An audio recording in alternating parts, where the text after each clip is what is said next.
Good evening and welcome to NJ Fire Guys. This is run number 2 of 2025. Welcome back. We've been on a little bit of a hiatus. Life gets away from us and get busy every once in a while. But we have a great guest tonight, and I'm very excited about this one. I've been planning it. I've been talking to him about this for months. Chief Mike West.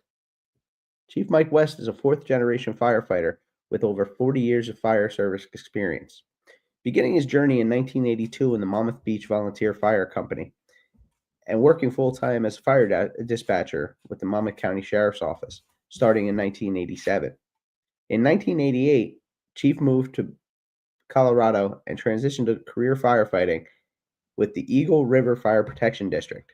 In 1990, he moved to the South Metro Fire Rescue, where he dedicated nearly 3 decades, rising through the ranks to district chief and tour commander, a role in which he oversaw 46 fire companies working across 5 battalions out of 29 fire stations, protecting well over 500,000 residents. In 2019, Chief West left South Metro and has been serving as chief of department for the Front Range Fire Rescue in Colorado, leading the department with a commitment to excellence in service, safety, and professional development. Beyond his leadership roles, Chief West is passionate about firefighter training and education. Mike holds a master's degree in communications from Seton Hall University. He also has degrees in management and fire science. As the owner of Fired Up Training Service, LLC, he provides specialized instruction designed to enhance operational effectiveness and leadership skills in the fire service. His decades of experience and deep understanding of fireground tactics, command strategies, and mentorship make him a valuable voice in the industry. In his spare time, Mike is a bagpiper, a Harley-Davidson enthusiast, and an avid traveler. Without further interruption, I'd like to introduce Fire Chief Mike West from the Midwest. It's kind of the Midwest. It's closer to the West, though. Nick, I'm roughly about 1,800 miles from Monmouth Beach today. So Roughly, roughly. just stone throw. All right. So where did you grow up? Did you grow up in Monmouth Beach or? For the most part, I did. I was born and raised in Monmouth Beach. Born at Monmouth Medical Center in Long Branch, Who? uh, and uh, uh, when I was young, my parents moved us out to California. I spent a couple years out there in grammar school, and eventually my parents got divorced, and I ended up back at Monmouth Beach, lived with my grandparents there, and went through high school and the whole 9 yards in Monmouth Beach. So I truly feel like that's home for me. But I Yeah. had a couple little stops along the way for sure. Very nice. Very nice. So, I mean, fourth generation firefighter, obviously that's how you got into it. Yeah, for sure. And if you know anything about Monmouth Beach, you know that the firehouse faces Beach Road at West hmm Street, Yeah. named after my great great uncle. Really? Back to charter members in 1905 in Monmouth Beach, and so really it was kind of a hometown thing for me. I also had relatives that were volunteers in Long Branch as well. And after a couple of years of volunteering in Monmouth Beach, I joined Long Branch at Oceanics. I was a member there for a long time before I came to Colorado. Okay. All right. That's another department that's seen many changes over the Uh, last few years. I Tremendous mean, amounts. I have so many friends that work there and volunteer there still, and it's a way different department than it was 35 years ago when I was there. yeah, I can't even imagine. I mean, just working in Fort Monmouth and hearing all the, with this guy over here. I'm not Yeah. Timmy. Used to call him Tim Com. So, was there a junior program back then, or you had to wait until you were 18, or? It was. So I joined the juniors at 16 and then became a full member at 18. We were, back then, of course, a little bit looser than things are today. Even though we weren't supposed to do some things, We were allowed to do a lot of things, and we had some great mentors that always watched us, and so we got to do a lot of stuff at 16 and 17 years old that probably would be frowned on today. But it was a great couple years of experience, and even when you weren't able to be inside or do some of those things, the experience of being on the outside of a building and kind of getting that vicarious Mhm. learning from the brothers was fantastic as well. Well, and also witnessing, you know, the basics of tactics and laying out a fire scene and stuff like that. You know, you start getting that in an early age, and it, as you develop your fire knowledge, it starts clicking and making sense. For sure. Yeah, to your point, you see these things, you think you know why they're being done, but then when you really start to do it, then it all clicks and it comes together. And it was a great experience. We had a lot of very dedicated volunteers. Sure, I actually was Yeah. just there in December, and I I was see gonna the say they same. still do. They still do. It's still the same quality and same culture that we had back then. Yeah, absolutely. All right, so now you got into the was it was your plan getting into the dispatch? Was that you were going to use that as like a stepping stone or It's funny you say it. As you know, in New Jersey, especially in Monmouth County, there's when you look at the number of agencies, volunteer fire departments compared to the number of career spots that are available, it really hasn't changed a whole lot in no? those decades. And so I knew I wanted to be in public safety. I really figured because every town has, a career police department. I figured I'd be a police officer, Eventually. and that was sort of the goal. And along the way, a friend of mine was a dispatcher at Monmouth County, and he said, "Hey, we're hiring. Would you be interested?" So that's, again, same like you're Yeah. saying, it's an opportunity to hear the other side of the radio, understand what's Mhm. going on over there. And I, I think I was doing the job for about a week or two, and I realized, I really do love fire, and I don't think I have the personality to be a It's police killing me being officer. on the other side of this. It really is. It was killing me over there, and truly, the more I met a lot of police officers, they have a tough job, and I just um, to to to manage to catch the kind of Mhm. verbal abuse and Yeah. and the way they're treated. I thought it was going to either be bitter or I just couldn't do it with my personality. I'm just Mhm. I feel like I'm a pretty friendly guy, Yeah. and you gotta be edgy because you're constantly being yelled at and Mhm. stuff. So, long story short, that was the decision I made, and so I started really pursuing career jobs, especially in New Jersey. I tested for FDNY, I tested for departments, for federal departments as Mhm. well. Was at the top of a couple lists. And in the early to mid 80s, a lot of the lists were stagnant. They were Mhm. long lists. They weren't hiring. A lot of them were tied up in legal Legal. challenges and all that.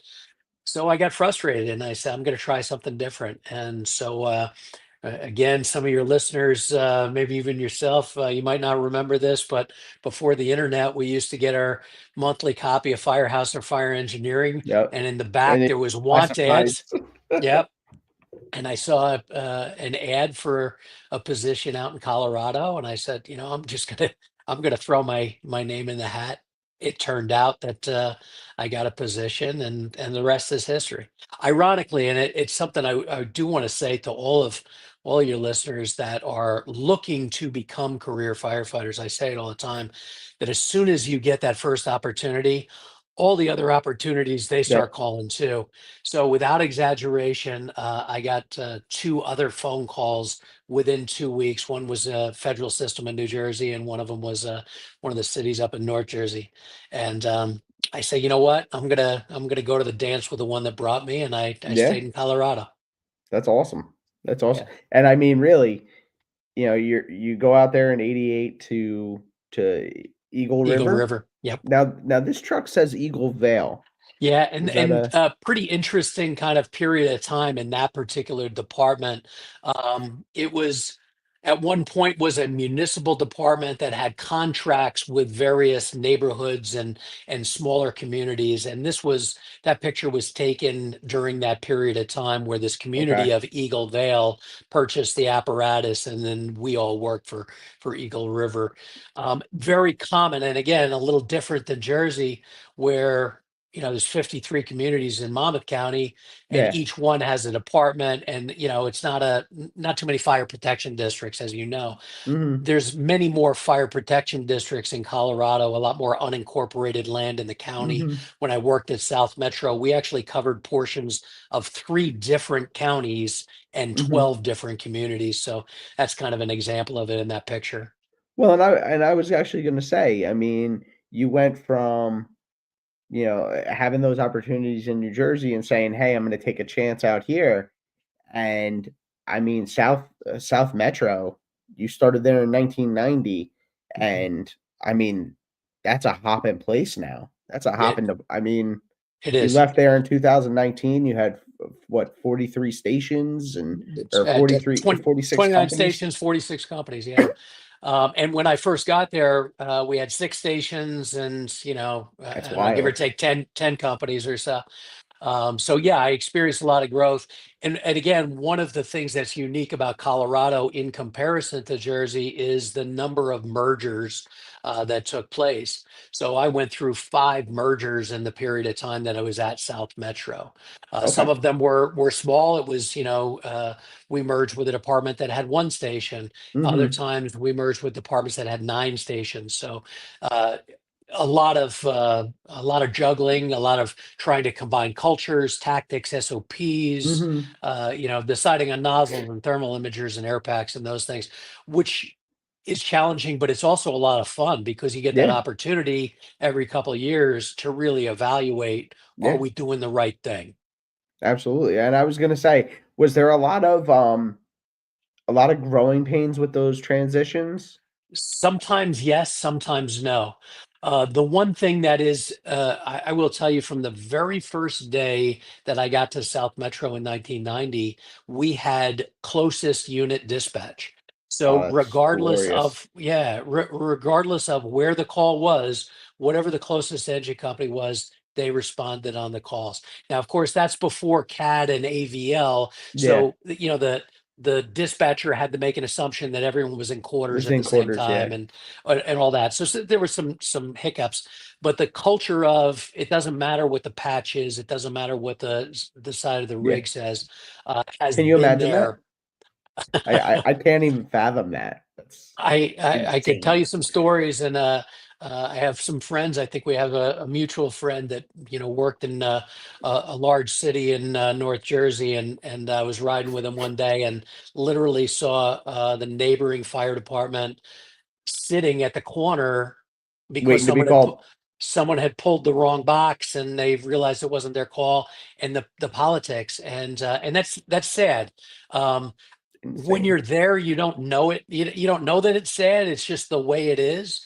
But when you see a system where it doesn't matter, first alarm can Yeah. maybe have 3 or 4 different departments on it, and Mhm. you all work together. You have roughly the same SOPs, et cetera. Yeah. So, did you guys, was there a lot of, like, "Hey, we're merging with this department, we're gonna look at doing things, we're gonna look at their SOP for something, we're gonna look at our SOP, and then you know what, we're gonna look at someplace else and see if we like doing it something else," you know? There Because was really that's an opportunity to revamp your whole department really, the new and the old, "Hey, we're coming together as one," and, Yeah. So the basic model, and we we did it really well most of the time. A couple times we fell down on this, but the basic model was, so let's talk about hose loads, right? We got pre-connected hose loads and things like that. Yeah. And you merge with a department, you get separate hose loads. So what we would do is we would bring the engine from this department with this department. We'd bring them down to the training ground. We'd set up some scenarios and say, here's your fire scenario, you're going to get up to a multiple dwelling on the 3rd floor. engine one, go ahead and show us how it's done with your stuff. And they would Okay. demonstrate it, we'd watch it. Engine two from the other department, go ahead and show us yours.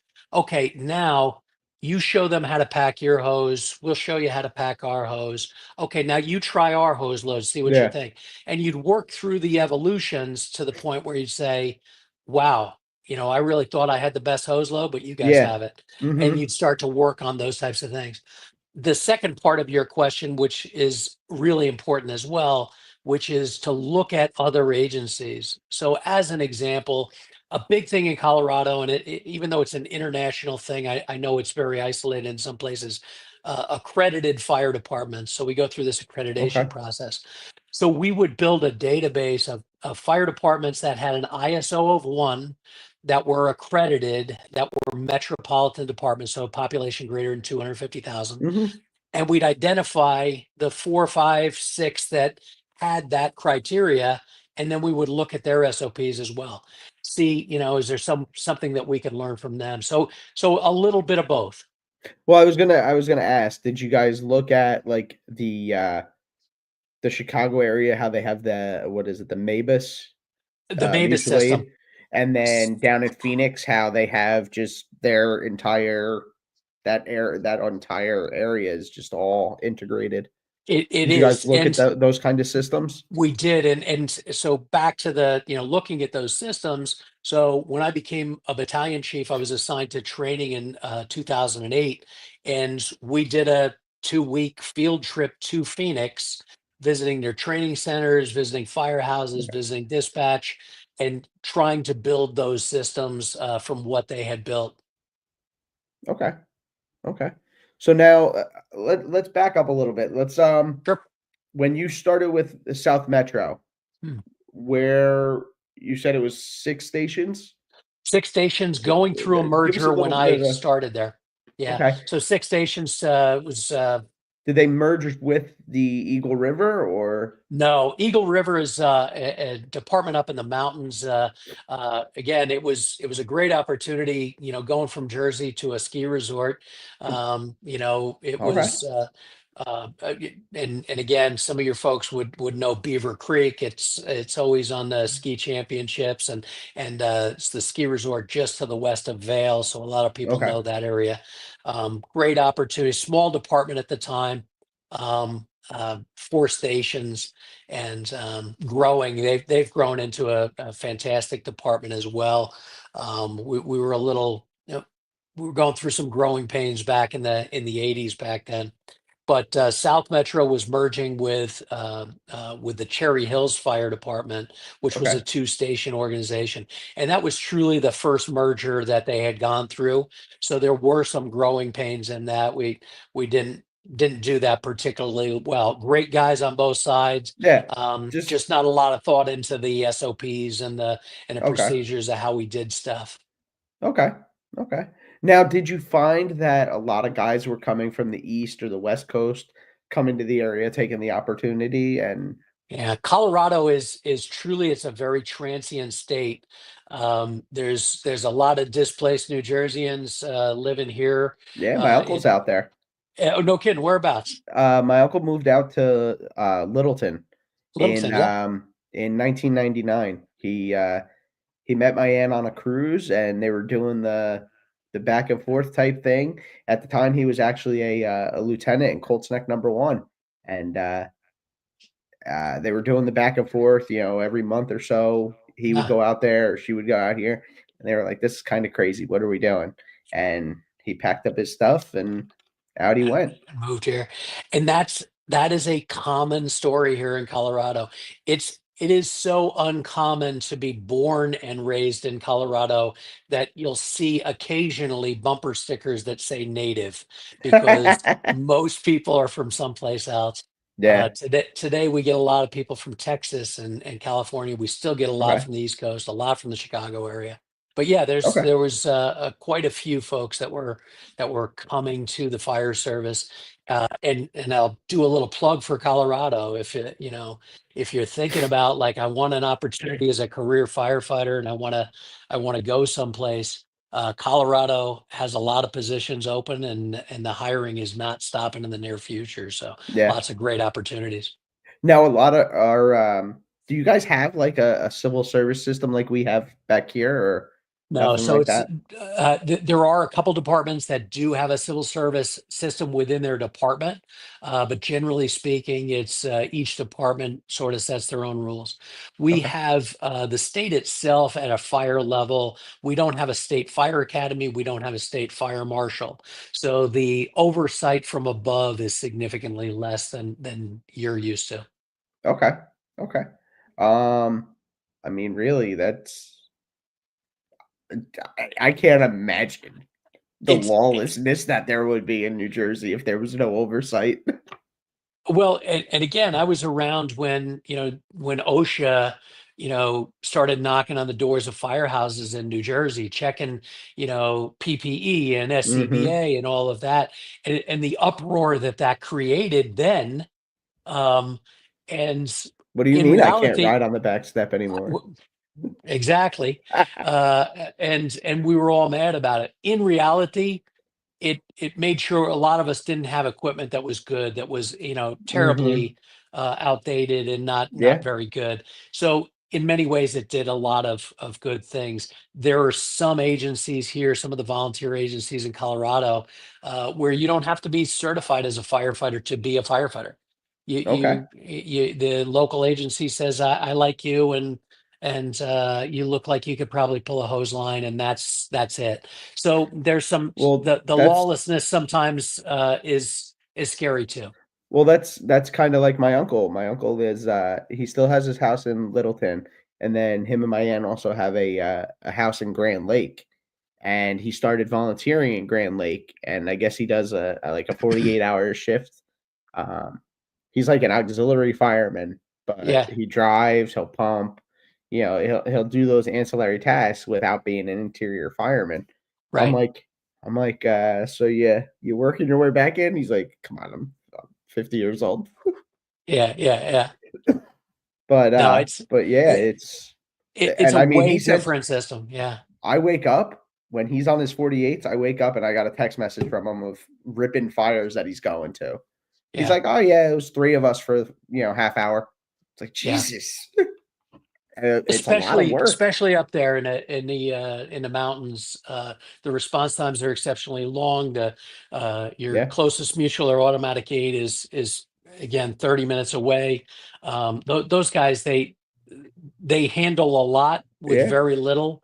I can't imagine, having spent really the last 3.5 decades down in a metro system where you just going out to yeah, second alarm, third alarm, fourth alarm, and you've got companies uh, in a heartbeat. yeah, yeah. Alright, so, you got into South Metro. How long were you on the floor before you started looking to move up, and So and what's that process like for you guys? yeah, so I was a firefighter for about 6 years. We had in-house testing for our ranks. Took a assessment center style test for lieutenant. Did pretty well on the test and got promoted pretty quick. Spent about 5 years as a lieutenant and took the captain's exam. Okay. And then about 3 years after I became captain, we were going through a merger, and one of the things you can imagine the uproar that this would cause when you go through a merger with a different department, right? One department may have a battalion chief list, top to Yeah. bottom, and the other department may have that same list for their spots. Now Mhm. you're merging, Yeah. and sometimes that Where am I on the list now? where am I on the list? Exactly. So I was really lucky. We had just a great opportunity as far as I was concerned. They were giving a one-off battalion chief test for one single position, and the position was going to be assigned in training. And I thought I had been out, you mentioned fired up. I had been out on the road. I was teaching around the Mhm. country. I was teaching throughout Canada. I worked with guys from Safe IR in New York City and teaching thermal imaging. Okay. And I love teaching firefighters, like love just giving them the skills. And so it was a huge opportunity to say, I'd like to be a training chief for a little bit. And so I took that test and managed to do well and get that position. So that was my first shot at being a chief officer. And I got to tell you, Yeah. I mean, at that point, I'm knocking on my mid 40s, and my goal was to retire as a captain.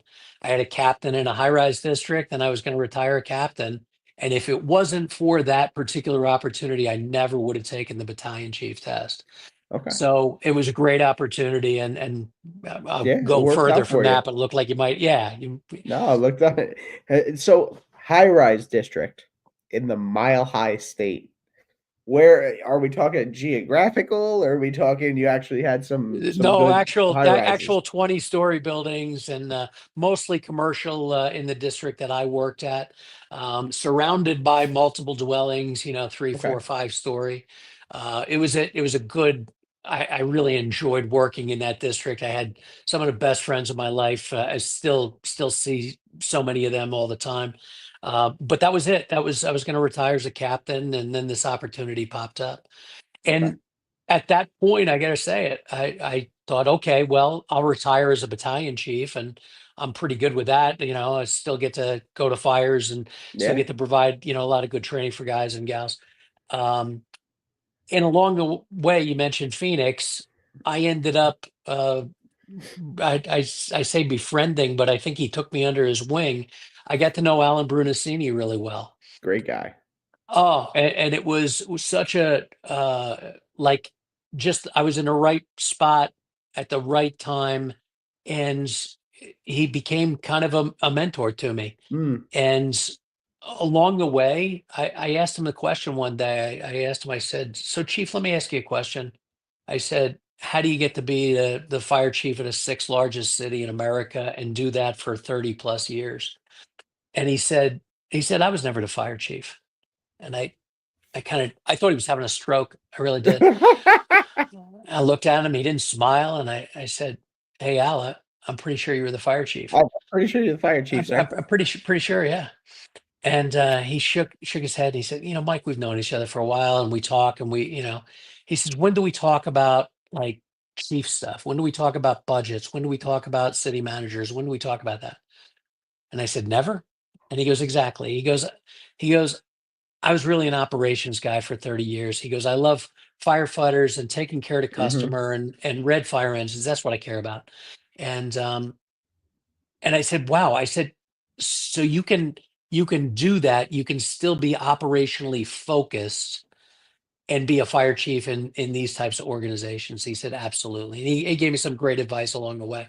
So that's when Yeah, I thought, well, maybe I might do something higher than battalion chief, but yeah. and the rest is He history, I was guess. he had some amazing one-liner, like, that just make you One-liners. scratch your head, and then when you but I also found that he was that way that you had to he was one of those people that he'd give you anything in the world, you just had to ask for it.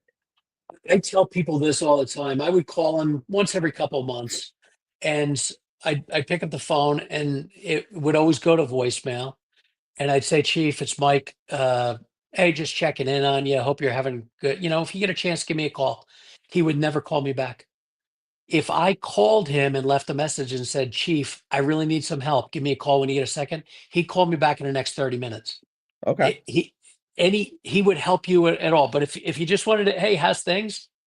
I don't No. have time. Yeah, he was a busy guy, but if you asked him for help, he was there instantly. Mhm. Yeah. Yeah. He, great guy, great guy.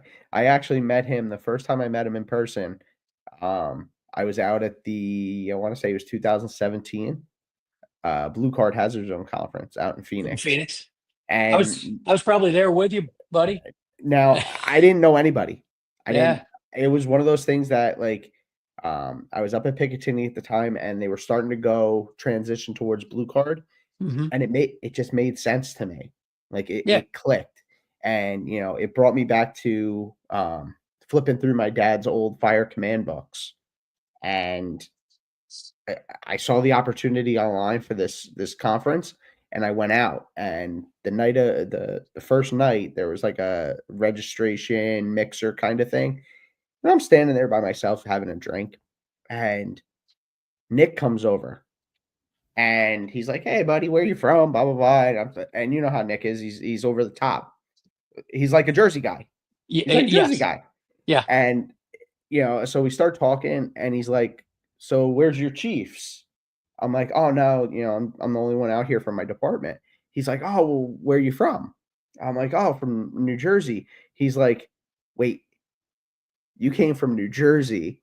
They're He's like, "They paid you to come out here from New Jersey, and none of your chief officers came, or company officers?" I was like, "No, no, no, they didn't pay for me." He goes, "Wait, you paid for yourself?" I'm like, "Yeah, they don't really, this is not a thing in New Jersey, so they're not Yeah. gonna pay for it." And, even though my department was investing in it, and, Sure. he calls his father over, and with that, his dad, Gordon Graham, Mhm. come over and start, like, chatting around and talking and stuff. I'm like, "Alright, well," they had to go off to some reception, Yeah. and I'm like, I'm total fanboyed out. Like, some people would be like that seeing Eminem or whatever. I did concert security in New Jersey all my life. Those people mean nothing. But, like, Alan Brunacini, oh my god. So now, the next morning, I'm sitting at breakfast, I got a table up front, and he's like, "Hey, Nick, you mind if I sit down?" I'm like, "Nick, me?" And they all sat down. Mhm. Now, the one guy who sat down with me, I think he was from, like, Arizona or Florida or something, wasn't with me or anything. He's like, "You know them?" I'm like, "No, I mean, I know them as much as you know them." Yeah. Yeah. But it just made you feel like you were somebody, and, like, your opinion mattered. It was asking questions, and, Yeah. asking about my department and how we do things, and it was And very he was and just one of those truly that's guys.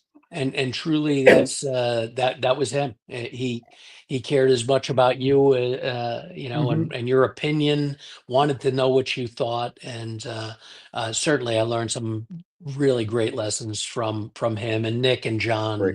and the whole Mhm. family. Yeah, absolutely. Alright, so you're moving up there. So now, did they like, large departments, like, obviously FDNY, when you get promoted, they move you out of your dish. Did you guys do that same kind of thing, or did you work Exactly. most of your career in one area, kind of? No, for the most part, there's a movement that kind of takes place. But when I first got promoted, again, my first assignment as a battalion chief was to move into training. I ran the training bureau. We had 8 full-time staff in training at that time, and did that for a few years. Okay. And then an opportunity came up to get the district chief position, which was our tour commander. So Okay. again, for East Coast guys, it would be a deputy. Same principle as a tour Okay. commander. Went back to my original shift, but way outside of my original battalion. And obviously, I ran in there on multiple alarms and things Mhm. like that. Okay. Alright, so now, at that point in time, how big of a geographic area was South Metro covering? When I Like, what uh, how big was it when you started, and where was it at that point? Great question. I would say over that period of time, we might have started with 100 square miles, 70 square miles, something like that. Okay. When I left, we were about 300 square miles. So just Wow. to kind of put that in perspective, right? Monmouth County is about 450 square Mhm. miles. Mhm. And, the population when I first started was maybe 50,000, 40,000, something like that. Yeah. When I left, it was 540,000. Now, where Um, are you in relation to Littleton? So Littleton now is part of South Metro. Oh, really? The Okay. Littleton Fire Department was one of the mergers that South Metro had gone through in that period of time. Littleton, great department, long history, around since the 1800s. Great little town. I don't know if you visited your uncle out there at all. Just, once on the way home from, Las Vegas, we stopped there for a day.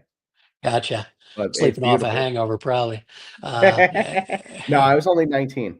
No, I wish. yeah, but so Littleton is sort of the, if you will, mostly the western edge of South Metro's district. Okay. So Okay, so you're from South, there to like Denver, kind yeah, of, so right? Because yeah. Denver is the north border to South Metro. Castle Okay. Rock, the town of Castle Rock, is the south border, and then it's between the city of Lakewood, which is covered by the West Metro Fire Protection District, Okay. and the city of Aurora is on the east side. Okay.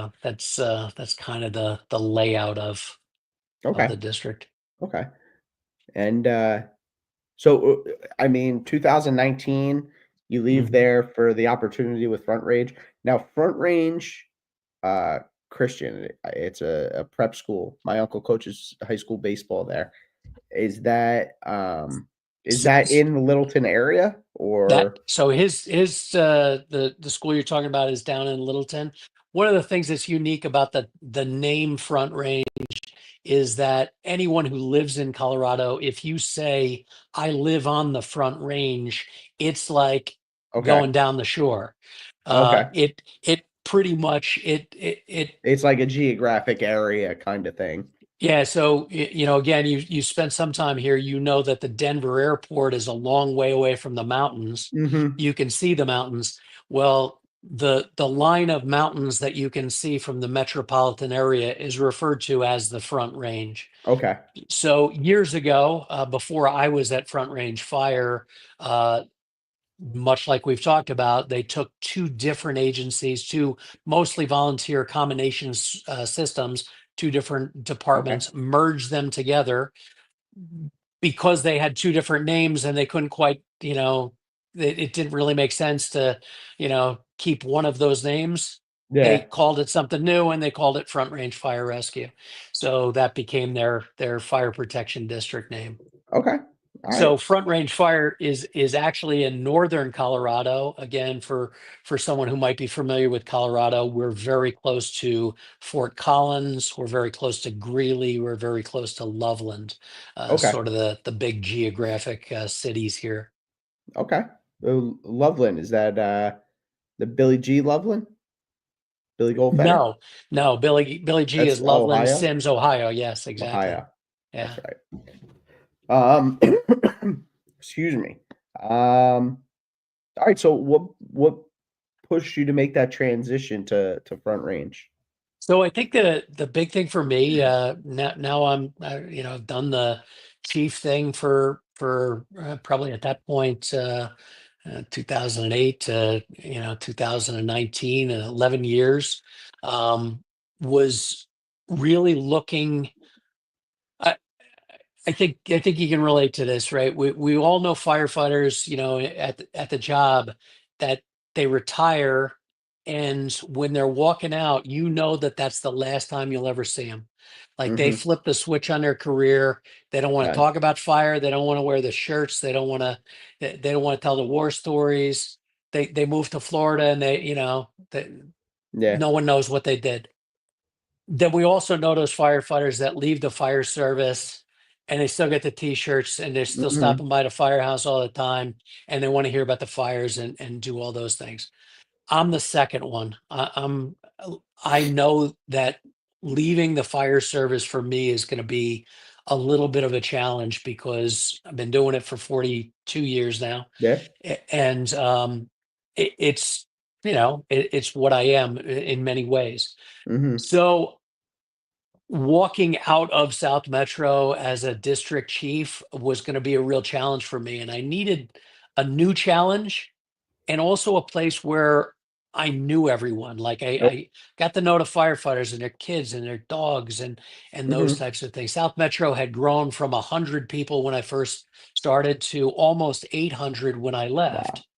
And it was really kind of, I tell the story all the time that, um, you know, you'd be in the office and someone will walk down the hallway and now I'm going back 10 years. Someone will walk down the hallway and they'd say, "Oh, Chief, can I get you a cup of coffee?" I'd be like, "Who are you?" I'm Nick." "Oh, you're Nick. Now I can put a face with a name. I haven't met you before. Good to meet you. Yeah, glad you're here." By the Now, had time you actually retired already?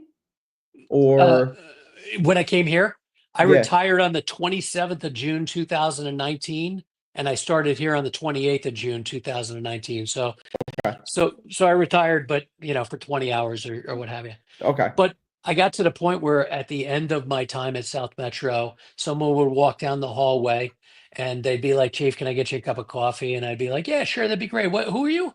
Oh, I'm Nick. Oh, you're Nick. Okay, great. I put a face with a name. It was so nice to meet you. And Nick would turn around and grab me a cup of coffee. And I go into the staffing office and be like, hey, do we got a guy named Nick that works here? Like, because there were so many names, there were so Yeah, many, and you couldn't get to know people. And mhm, so for me, I wanted to get back to a place where I knew everyone, I knew their names. Like I said, I knew I had this true meaningful relationship. So I was okay, looking for a place like that to sort of, put a little icing on the cake of the career. And Front Range, again, just luck of the draw. I happened to get contacted by their fire chief who was retiring. okay, He asked me, he said, hey, I'm retiring. They're going to do an outside process. Would you be interested in applying? I looked into it. I did, some poking around. And this place I landed is one of the best little fire departments I've ever seen. The yeah. culture, the firefighters are so into training, so into the job, and it always smiles, and it's just a great, great place. So I landed in the perfect spot to kind of cap off a great career. Yeah, I mean, and looking back at your South Metro, that's a salty looking white lid. I mean, you're allowed to have a GoPro, you're a chief with a salty lid, like, how do you leave that? I It mean, was that was like the best of all the worlds, you know? I will say, the toughest part truly of leaving South Metro was just that the Coming work off the and floor. yeah, and being able to do some of the things that I got to do. I would say, and again, your friends that have retired, they say that the toughest part of retiring is walking away from the brothers and sisters Mhm. and the relationship. Like that's what you miss. I'm lucky. You mentioned it in my bio, uh, that I'm a bagpiper. So I'm still together with a lot of South Metro bagpipers. There we go. South Metro bagpipers. Every week, every 10 days, we're doing something, whether it's a fun thing or a funeral. And so I still get that interaction with the sisters and brothers down there.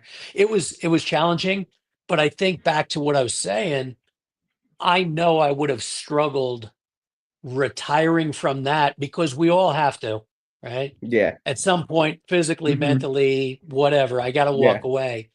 To walk away from that and go into the sunset, I really would have struggled. Yeah. So this has been good to take some of the experiences that I got at South Mhm. Metro and other places and share them with a new group of firefighters. And these guys are so nice. They're still, after being here almost 6 years, they're still laughing at my jokes and the same damn jokes I was telling them 6 years ago. I tell them stories, I tell them war stories, and they nod and they smile Yeah. very respectfully, even though I've told them the same damn story 10 times. I'm like, I have to tell you a funny story. The other day, um, uh, we made when I was at South Metro, we made a lot of training videos. We produced a lot of Mhm. stuff. Again, you see it Lot of online. great stuff. Yeah, and one of my young firefighters says to me, he says, "Hey, Chief, the other day we were watching a training video, and it was you when you were at South Metro." And I said, "Oh yeah, which one was it?" And he tells me which one it was. And I said, "Oh, that's great." I said, "What'd you think of it?" He goes, "I got to tell you, it was interesting to me." And I said, "Well, what was interesting?" He says, "Well, I was looking at you, and you kind of seemed like very serious, like very like almost kind of gruff, like you were mean." And I said, "Okay." And he goes, "Well, you're so grandfatherly now." And I said, "Grandfatherly? What?" Now you're gonna see mean. Yeah. Now And you're gonna then see mean. and this young firefighter realized what he said. And I said, "No, kid." I said, I appreciate that. But Well, there was so I don't know if you read, Chief Vincent Dunn. His the what the hell was the book? My War Years. It was his memoirs, Yeah. Yeah. and he talks in there about when he was a young firefighter or a young lieutenant or something like that. He said something to one of the old chiefs about, I don't want to be an old chief or something like that. And then one day he's sitting there in the firehouse and he's that old chief Hmm. and he thinks to himself, he's like, I wish I could just go back and apologize. Apologize. Yeah. And I we didn't know all what I said. Like, no, and we all did it. I mean, I had some really bad nicknames for chiefs when I was a young firefighter. And the one thing I guess I'll tell you, and for all the listeners that are young firefighters right now, and they're sitting around a kitchen table, maybe listening to this, and they're like, "What the hell's wrong with the chief? They don't listen to us." Blah blah blah. What I'll tell you is that 98% of the fire chiefs in America were firefighters. They sat around the table doing the same complaints. They had the same issues. Once mhm, you get the job, you realize sometimes there's constraints, whether it's financial or politics. I get a boss as well. And sometimes he can't do all the things that you want to do. What I will tell any of your listeners who are old fire chiefs is that our default answer when someone comes into the office and says, "Chief, can we do X?" should be maybe. Sometimes the old grumpy fire chiefs, our default answer is no. no. And we got to get better at opening our ears, listening, saying Yeah, maybe, and then ask the question, Nick, you know what? I don't have that in the budget this year. How could we do that? How could we do that less mhm, expensive? Can we find some grant money? How can we make that happen yep, and have a conversation? So for the young firefighters, I ask you guys to extend a little grace and recognize that the chief does care about you and care about doing the right thing. Sometimes they get constraints.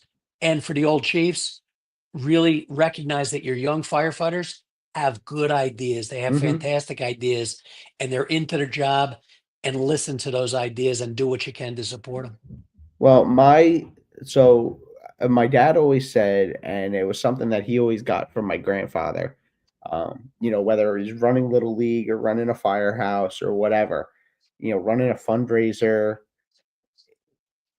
don't raise your hand to complain if you're not gonna raise your hand when it's time to when they're asking for help or volunteers.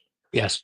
And a big thing that I've kind of transitioned that to be is don't go to your captain, don't go to your chief and complain about what's wrong with this place if you don't know what it should look like. Or if you don't have an idea of, oh, chief, these hose loads are all jacked up. They don't work. Okay, well, what kind of suggestion do you have? I Yeah. don't know, but these don't work. They suck. Well, okay, so we got something that's broken. How do we fix it? How do we Oh, fix it? first of all, how do we even know it's broken? Right. Do you if you can't tell me what's wrong with it, how do I know that you know what it should look like? Yeah. You know? It. And that's always kinda resonated with me is don't just come whether it's a union issue, whether it's, departmental policy or something like that, don't come at me, don't go with the person with a problem if you're not gonna say, "Hey, but I think we can do this, chief," or, "What if we do this to eliminate this?" Or, you know Yeah. And then we have a conversation. We talk it out, exactly. and that's such an important piece. And I think if I'll say anything about the fire service today, that I personally, I'm an optimist. I think that the fire service has lots of young, motivated guys and gals who want to do a great job. They want to do whatever we expect them, and we just need to be clear about what those things are. But the one thing in a fire service that does sometimes concern me, and it's not the fire service, it's society in general. We take sides. Mhm. It's the keyboard warriors who get on and they bash XYZ fire department because they're doing this tactic. And 100%. that's not my tactic, so it must be bad. 100%. And it's 100%. it is not, hey, wow, I wouldn't do it that way, but they put out the fire and it Yeah. looks like it was effective, Hey, Eh, you know be what? The open. triple load, I hate the triple load, But you know what? To somebody, it makes sense. To somebody, that's the greatest thing they got. Right. That works for them. You know Yeah. what? Maybe every one of their structures is 66 feet from the street. That's a great hose load if It's you're 66 it's every 60 time. 66 every time. It's perfect. Exactly. Yeah. It, So exactly understanding. Here's what I know from traveling and teaching as much as I got an opportunity to do is mhm, that if if that hose load or that nozzle or that methodology for doing ventilation, if that wasn't working in that department, at some point, some young firefighters are going to go to the chief and say, chief, the last three fires we went to, this sucked, this failed, this we burned down a house, we did more damage than we needed to do. We would change it. yeah, So whatever's on that engine is working for that place. If it yeah. wasn't working for that place, they would change it. And not only that, but you know what? Oh, we got to have this nozzle. This is the greatest nozzle in the world. All right, well, not for nothing. If you need the greatest nozzle in the world to put out a fire, then you're a pretty shitty firefighter because you It's should water, right? Yeah. it, whether Tom Brady. All right, maybe he's a bad example because he needed his football deflated a little bit. I don't know, but you look at Eli Manning. Eli Manning faced adversity every week with no front line, and he's now Hall of Famer, two-time Super Bowl MVP champion. He didn't sit there and complain. Yeah. Oh, my line sucks. Oh, this. Oh, that. No, he adapted and he overcame. He dealt Yeah. with what he had, and he pulled out some miracles. I'm not gonna lie, but he got the team where they got to go. Yeah. Yeah. No, and to your point, right? Every department has a nozzle at the end of their hose load, and if that nozzle was not delivering enough GPM to put out the BTUs that they were facing on a routine basis, Yep. they would change the nozzles. Yeah. And I have a favorite. There's no doubt about it. I have. Oh, there we go. I got Where the hell did that? I don't it's even know where that I'm on came from. I'm on my iPad, so it's Oh, okay. if I do certain things, and sometimes I forget that I'm doing them. I'm Oh, from okay. Jersey, right? I talk with my Yeah. hands. So, but again, don't bash that department because they're using this particular thing because that thing's working for them, and Yeah. and your thing's working for you, and life is good. Yeah. Absolutely. 100%. All right. So tell us a little bit about where your the size, shape, you know, Yeah. makeups of your department Yeah, of Front so Range. Front Range is a career department, three stations. I think our current personnel, we're around 50 personnel altogether. We're in a Okay. growing area quite a bit. The total population that we're serving is between 30 and 35,000. The state demographer, the person who looks and guesses how many people will live in a particular area, has guesstimated that we're going to be at about 130,000 in the next 25 years. So you can imagine the type of growth that's going on. It's Yeah. mostly, 20 years ago, it was a strictly an agricultural area. Okay. Now it's about half suburban, half ag, and with a pretty good mix of oil and gas wells and those types of Okay. things. But we sit right on I-25. So because it's a corridor from Fort Collins to Denver, Okay. A lot of rests there's a and lot of, yeah, there's a lot of growth and a lot of stuff going up. So it's really exciting because all of our firefighters today, the firefighters that we're hiring right now, will be officers yeah, soon because of big we've got growth. three stations. We have property for station 4 and 5, with plans all the way out to station 8 right now. Oh wow. And so What that's time an for what kind of time frame are you looking at on that? That's the next two full. next two stations in the next 3 to 4 years, and Oh then wow. beyond that, a lot of it will depend on how rapid that growth is. We went through periods at South Metro where we were building firehouses quicker than we could really justify them sometimes. A Okay. downturn in the economy, and next thing you know, that housing development doesn't go in. Now you Yeah. get a firehouse that's serving, no population. So we're really trying to be very smart about the growth Yeah. and when to pull the trigger on building stuff. Okay. Okay. So now you came over as chief of department in what you said, June or July of 19. July of 19, yeah. What was that like? I mean, 6 months later, we're shutting down the world, and I could you think know, of better times to become a chief of department, yeah. doing anything new. Can I Uh, go back to being a district chief? yeah, yeah, like seriously. It was very challenging, as you Yeah, can imagine.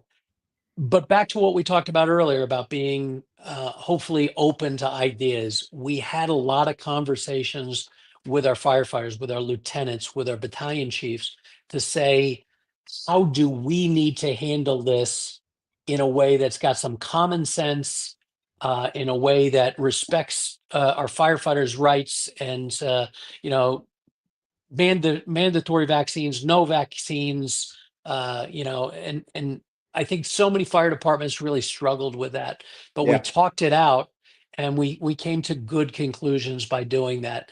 The one thing that I tell brand new fire chiefs, 6 years ago I was one, is you don't have to pull the trigger on some of these issues. It's not like going to a structure fire. When I go to a structure fire and I put it in park, I have to make decisions right now to, yeah. affect the outcome. Hmm. When I'm dealing with, and had a person I worked with years ago that made this statement, and it was brilliant. This person was the HR director in a fire department, and they said, "It is HR, not the ER. We can Yeah, slow down and make smart decisions." So, in many ways, I think that that test helped me slow down and make some better decisions and have more conversations yeah, and go through that. Yeah, I definitely would have liked a year or two under my belt yeah. before the global pandemic, but oh well. So now, when did it really hit out there? Like here, we started getting the big numbers in like late February of 20, Yeah, we were and we then were obviously shut the world. down. We shut down as a bagpiper. Again, sadness, insult to injury. We shut down the weekend before St. Patrick's Day. So, and they didn't do the annual out here. St. Patrick's Day parade is the Saturday before. Okay, They canceled the parade. That was the first big thing that got canceled here. I'm trying to think if Belmar's parade at the beginning of March got canceled. Good question. Yeah. Mm. Um, I know, If I I feel know, like my New friends Jersey that, shut down. I want to say it was like the 20th or 21st of yeah, March.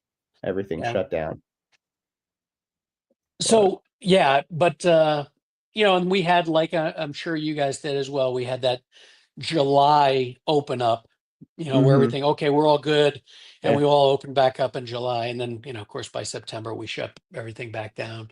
Um, but it was in some ways it was good, and let me tell you the best part that really came out of COVID for me, and I think for Front Range Fire Rescue, using Alan Brunacini's model of 30 years ago. Um, Front Range, before I ever got there, they had a fantastic group of people and a fantastic culture, very hmm, caring of each other, very supportive of professional growth, training, education, all those things. okay, But when I'd ask a firefighter, like, I know the culture's good, tell me why it's good, they couldn't put it in words. So yeah, we spent a lot of time, of course, socially distanced in a firehouse. We did a lot of coffee talks saying, okay, what are the words that describe our culture? And eventually, what we did was we built what we call the FRFR way, which is the cultural okay, document. And I tell people all the time, you want to get a job at Front Range Fire Rescue? That document is online on our website. Read that. And if that resonates with you, if that's like, hey, I want to work there, learn it. Tell me how you live this, and you got a good shot of getting a job. If you want to get promoted to a lieutenant, tell me how you live that culture, like you're supporting it, like you're building it, and you're doing those things. okay, So we ended up building this really fantastic document because we had time on our hands, yeah. and it actually paid off. Yeah, absolutely. Again, and that goes towards, like you were saying, you guys are big in accreditation, Mhm. and that's, having your core values and your mission statement, and Yeah. having everybody in the department on that same page and having those same values and same vision of the mission. Yeah. And well, what do you guys do there at Front Range? Well, Little this, little that. Yeah. we answer some fire calls. We got to use our team. We got to no. What are you guys at FRFR about? Yeah. Yeah. And like you said, if you want to get a job, there it is. It's right there. Know the department. This is the answers to the test right here. Now, what's the testing process like out there So for Front Range? we use for firefighter the National Testing Network fire team test. That's the written test. Okay. You have to come in with a CPAT certificate. Okay. So within the last 12 months, you had to pass the CPAT. We are a department that requires EMT, either National Registry or Colorado EMT, to get in the door. Okay. That's pretty typical in Colorado because Hmm. most of our agencies are all hazard. We're doing EMS. We do about Okay. 60% EMS.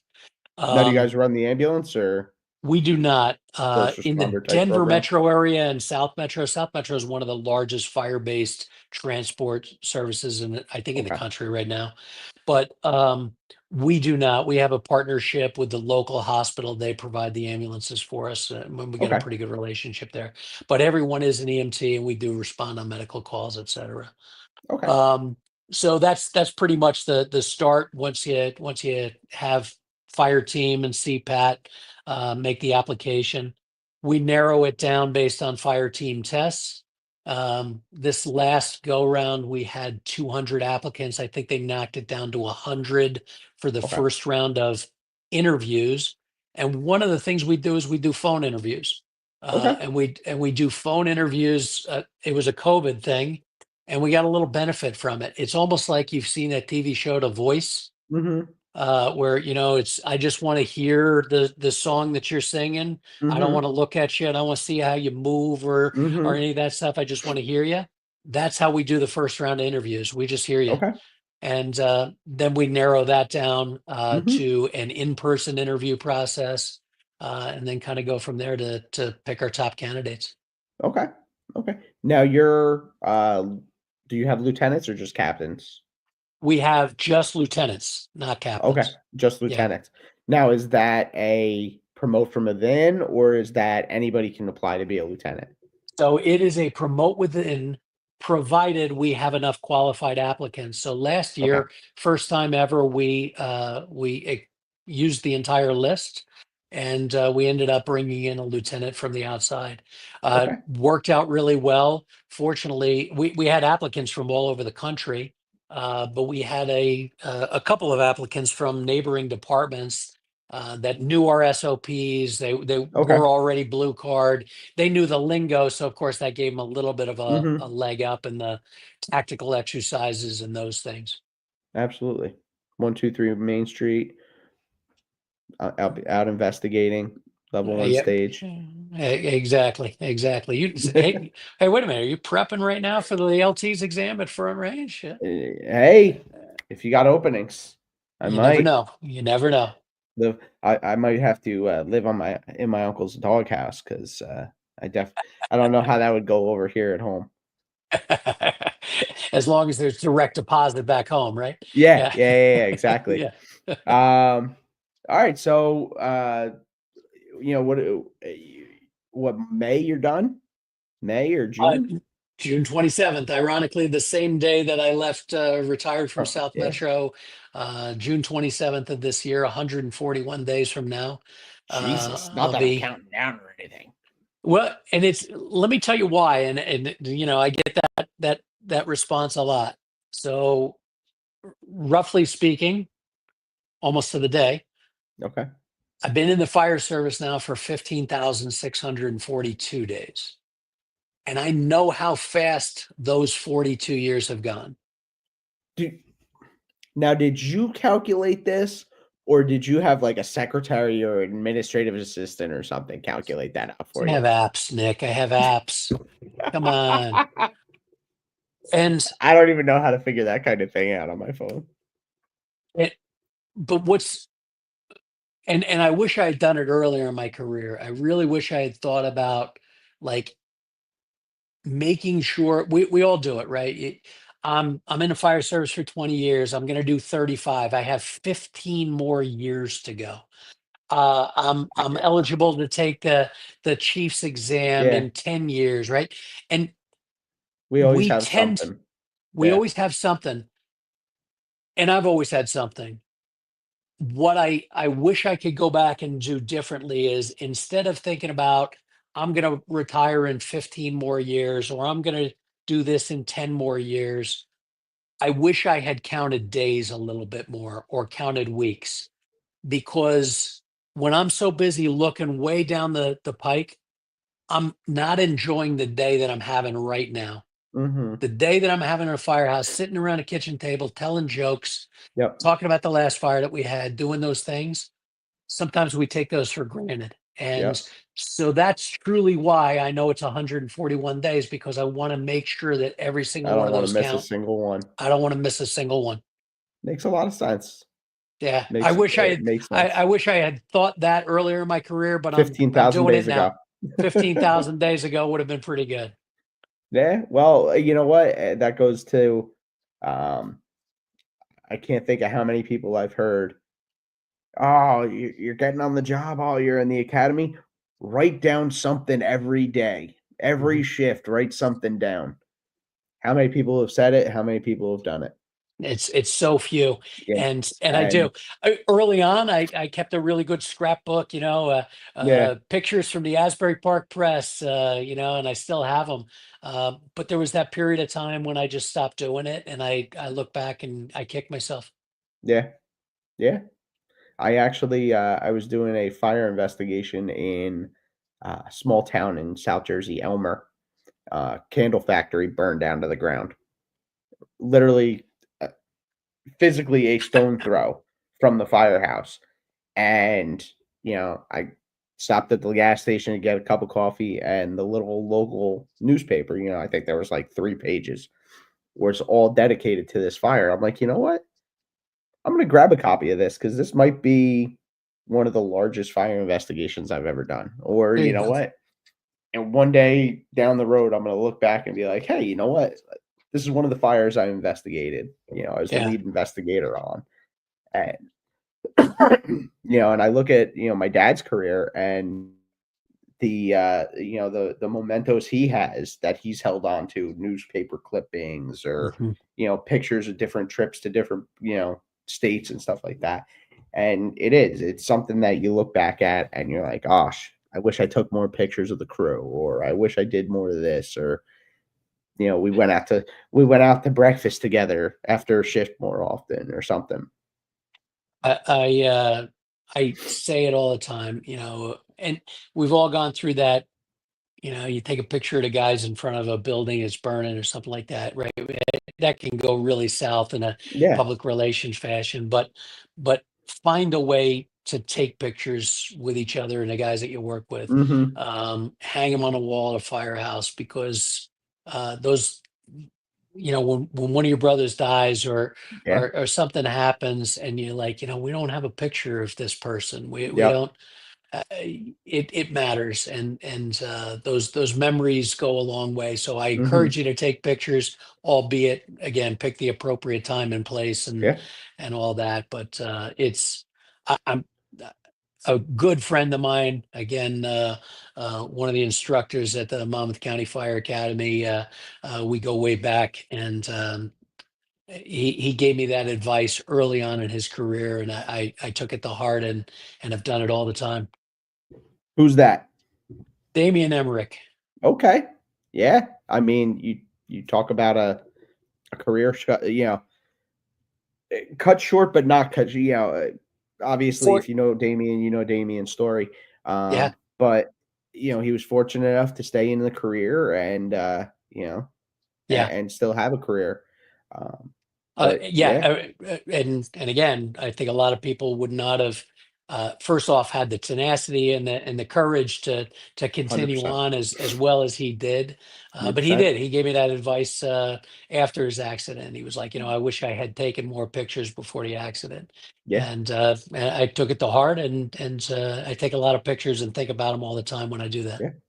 Now, that's also gotta be, something special for you guys with, with the transitions that you've gone through, especially with South Metro, going from, what was it, a 4-station department? Six 6 stations station? to Yep. And seeing what it became in that time frame, that you were there, you know, that's that's amazing, and you think of how many of those guys that walked in the door with you or Yeah. walked in the door in your time there, were trailblazers in that organization, and now we're Yeah. in that organization. I mean, not many guys I know that are passionate about the job haven't heard of South Metro, Right. and I mean, that's here 18 what is it, 1,800, 1,600 miles away? 1800. Yeah. So, I mean, that's very impactful. Yeah. Every one of those faces that came in the door made a difference and made history with that department. For sure, and definitely, something that I'm certainly proud of, the sliver that I was able to contribute to that organization, and then see how they've taken anything that we ever did and gone so much further. And it's a good organization that, again, is making a difference. Every day. Department wants to know something about cancer prevention or firefighter wellness programs, in-house doctors, in-house physician assistants, in-house physical therapists. Yeah, that's crazy. Crazy. Yeah. And Yeah. a lot of places might think about doing it like to save money, but South Metro's hiring professional, they're hiring from Yeah. the NFL, from the NCAA I was gonna teams, say they have, like, athletic trainers and stuff like that, right? strength coaches, et cetera. Yeah. The That's current crazy. strength coach or fitness guy for the Denver Broncos was hired away from South Metro, and South Metro had hired him away from the Broncos at one point, so uh trying to get people That's to take care of firefighters, because we're different than the average person who yeah, maybe they get a workers' comp injury and, okay, maybe I'll sit home for a little bit. When we get hurt, we want to go yeah, back to work as quick as possible, and yeah. Where we're else? yeah, there's not a lot of jobs that maybe want to do what we do. So you need doctors and professionals like that think about it from our Yeah. perspective, right? Mhm. I use the Oh, term all the time. I heard it someplace, right? We're industrial athletes, yeah. we're right. Yeah, So absolutely. We are, because you think about it, we go 0 to 60 like a football player every snap of the ball, yeah, and you think about the warrior aspect of it. Navy SEALs, Delta Force operators. How many times do they kick that door in training for that specific operation before they go out into the field and do it? yeah, You're sitting around the firehouse right now. That bell drops like that, you're going 0 to 60 like a football player, and you better have a plan for when you get off that truck. yeah, And you don't even know absolutely. you don't know where you're going, you don't know what the call is gonna be, but you better be ready for it. Better be ready for it. Because 100%. what did the I forget what chief it was from Chicago. They want a scholar, they want a Rhodes Scholar, It's, uh, yeah, yep. marathon No one fitness calls it. runner. No one calls the fire department and wants two dumbass firefighters to step off in a pickup truck. They want Yep. five brain surgeon decathlon Yeah, champions to come there and it solve their is. problem. Yep. It's I have a gym in my house downstairs, and I built a poster that has that quote on it, so I look at it every morning. Uh, because it doesn't matter how It's old you yeah, are, you still gotta be able to hoof it up the stairs. 100%, Yeah. 100%. Now, what do you have planned? So for me, 141 days from now, I was probably sleeping off a little bit of a couple beers from a nice retirement party. But after that, I'm gonna take some time and hop on the motorcycle. I'm gonna do some traveling. Got some thoughts of some European vacations and doing that.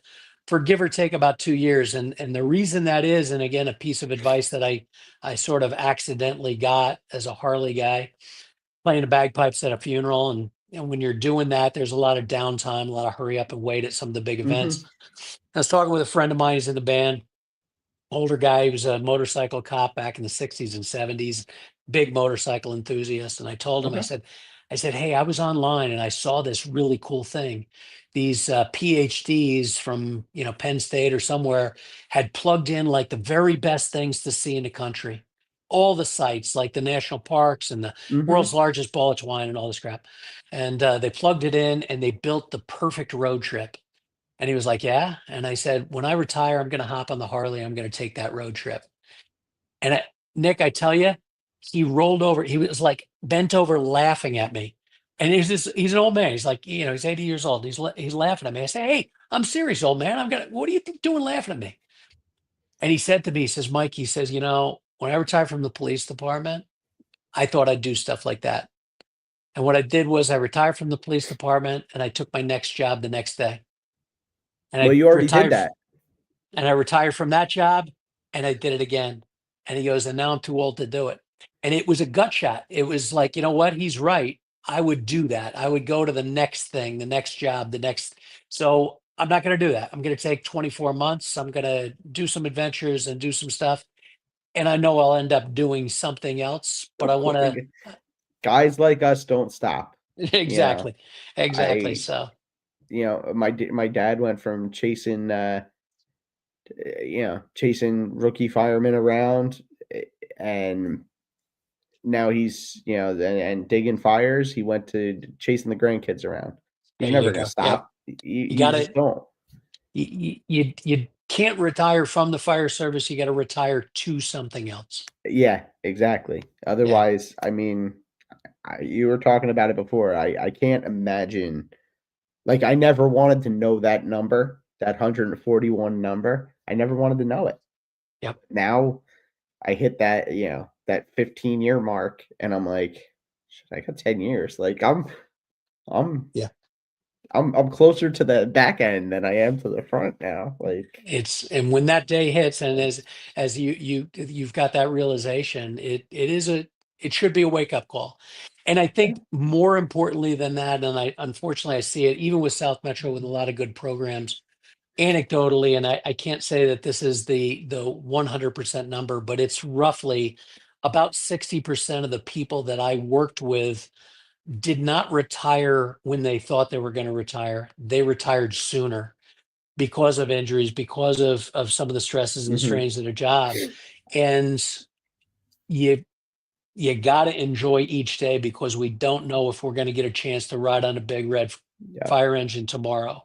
Yep. And it can smack you in the face when all of a sudden it comes to a screeching halt and you didn't see it coming. Now, if you remember Butch Guzzi, I talked to one Butchie not too long ago.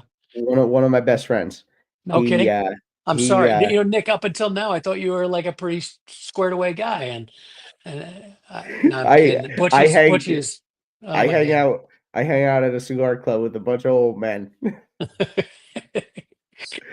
and, so Butchie's last day, I spent at Long Branch Firehouse prepping for a retirement party, helping stuff, and I took pictures at his last job on his last day, They're just and, fantastic. yeah, and, another retired Long Branch guy comes up to him, and, he goes, "I'm jealous."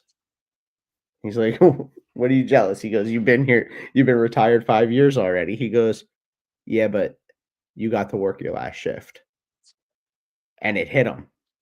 This was a guy who got Yep. hurt on the job, Yeah. and that was it. Yeah. He never got I, to, he didn't get that last shift. He didn't get that fire on his last day. He just got a, "Hey, you can't go back to work." yep.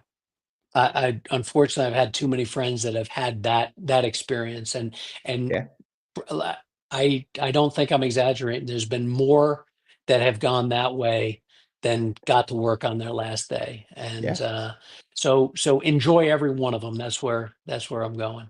absolutely, absolutely. All right, Chief. Well, if you hold on one second, we got a comment. Let's see what it is. Chris Barney. It's funny. Another great. Chief, I wish There's you the best. Thank you for being an inspiration and a mentor from afar, as well as all the contributions to the fire service. Enjoy a well-deserved retirement. I look forward to seeing what's in store for you. Keep your boots dry. I got to run to dinner with the companies. Thanks for this podcast. Well, there you go, Chief. Thank you Chris. for checking out the show, Chris. Yeah, is there's one of those just I don't even want to say up and coming. He's at the top of his game in a fire service.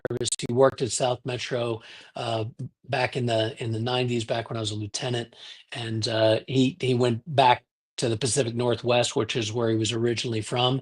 He's the operations chief at Portland, Oregon now, and Okay, just making so many just fantastic strides in the fire service and helping out the brothers and doing the right thing. He's a fantastic leader right there. absolutely, absolutely. I mean, he's going to have dinner with the boys. I mean, not many chiefs, Exactly. not many chiefs out there are doing that. Yeah, true. Um, all right, so if if you got anything else, if you don't have anything else, we'll get to the Jersey questions. All right. All So right, is this where I kind of piss off some of the, like he Y- likes what? you can piss off all the North Jersey boys you like. Perfect. Perfect. All right, is it pork roll or Taylor ham? It is pork roll. Look at the damn label, people. Look at the label. Uh, who's got the best pizza? Anymore? That's a great question. So my favorite pizza growing up was Freddy's on Broadway and Long Branch uptown. Okay. Freddy's isn't there anymore, so I gotta think right now it's got to be Federici's. Yeah, buddy. Yeah, downtown, brown bag. Mhm. Absolutely. Um, do you go to the beach? You go down the shore. Down the shore. All Where's right. the beach? What is that? Down the shore. What what is the location of preference for you, or what was? You know, having grown up in Monmouth Beach, I certainly like Monmouth Beach, but I'm really a North End guy. I'm a Okay. North End Yeah, Long Branch guy. Yeah. my brother used to back in the day in his senior year of high school and freshman year of college. He lifeguarded at Seven Presidents. Yeah, that's Yeah. perfect. Pretty much from Seven Presidents to North End is just a great Yep. segment there. Yep. Absolutely. Um, does Central Jersey really exist? That's a that I think is a fantastic question. I think it does because I feel like I was a Central Jersey guy. I'm not a North Jersey guy because I would never say Taylor ham. And South Jersey is like that's Philadelphia. It's yeah, it's like the people that root for the Eagles and no. Yeah, exactly. So no, I do. I believe that Central Jersey exists. Absolutely. All right. So where are you putting your northern border and southern border? So for me, northern border is the north side of Middlesex County, and Okay. southern border is the south side of Ocean County. Okay. Okay. So down there in the pines. Yeah, right there, but I don't know. To me, Tom's River kind of fits the central Jersey line. Okay. I got you. I got you. Who are or were some of your biggest mentors? The long list, for probably the folks that are listening to this, Ron Fitzpatrick was the first guy who um, I saw as something I aspired to be, a guy who was a knowledgeable company officer who in the smoke, and I was lucky enough to be in the smoke with him in Long Branch a few times. Every fire was a learning experience. He took you under his wing and Mhm. showed you things and taught you things with fire around you, with smoke around you, with stuff going on. And it just he was the first guy who showed me that. And the other thing that he showed me was, and for the guys who had him in the academy, of the 70 odd fire companies in Monmouth County, he knew the location of every piece of equipment on every Mhm. fire engine in the county. Yep. And that's, back then, I don't know, it was 120, 150 engines in the county. He knew every piece of equipment, knew the size of your ladders, knew what hose loads you Yep. had. And it was important to him, and it demonstrated how important it needed to be to you. Yeah. To know your And own stuff. know your own stuff. So he was the first guy outside of my family that was that guy. Okay. Beyond that, the biggest mentor back in New Jersey I had was my grandfather. My grandfather was a second generation firefighter. And, you would say a guy who got in the fire service in the 30s would maybe be a dinosaur stuck in our way. And he was a guy who listened and embraced. And he was not a passionate firefighter like you and I were, but he cared about doing the right thing and taking care of the citizens and being open to new ideas, and was always the voice of reason. And Okay. I try to do that today. I'm not good at it. He was truly a gifted guy in that regard. But those were the early ones, for sure. And then along the way, a whole bunch of guys out this way. Okay. Now, now your fourth generation, I didn't ask you this earlier on. Were all four generations Monmouth Beach firemen or So those four generations were Monmouth Beach firemen, and okay. so yeah, all the way back to 1905. I did have a couple of relatives as well that were Long Branch firefighters through the years, and that's what kind of drew me. I joined Oceanics, Okay. out of high school, because I had an uncle that was over there, and looking to expand. Back then, Wow. wasn't Most getting a of lot of it wasn't all getting a the lot of truck work. everybody from the other departments always joined Long Branch. Yeah, and it worked out. It's Yeah. there were a lot of, I think we had 9 companies at the time, and uh it was an opportunity to see something different and do Mhm. do a few different. We had some great. Chris Lodice was my chief back when I was there, and just a really professional volunteer. Like, he was just a Mhm. squared away cat, and I learned a lot from him. Okay. All right. Um, proudest achievement or accomplishment. I'd say that there's maybe two, and one, I got that opportunity. We talked about it earlier, that I got to be involved in training at South Metro at a time that we got to do a major reboot and reinvention of how we did training, and Okay. built a lot of cool programs that they've taken and since just exploded and gone so much Mhm. further than I could have imagined. And they're using some of the stuff that we did back then. So that's kind of cool. And then the second part, I mentioned it as well, which is the cultural document of Front Range. I am so excited in Yeah. 141 days to see the next fire chief come, and will be an internal candidate, uh, take all the stuff that we've documented and take it even further. And I know 10 years from now, Front Yeah. Range is going to have that national reputation that South Metro and some of the others do. Yeah, absolutely, especially if it explodes like the, what is it, demographers? The demographer, yeah. I didn't Yeah, know. By the way, I didn't even know one of those existed until I met one. So, yeah. yeah. Hello, and what do you do? And what do you do? Yeah. All right. Excuse me. What advice do you have for the fire service?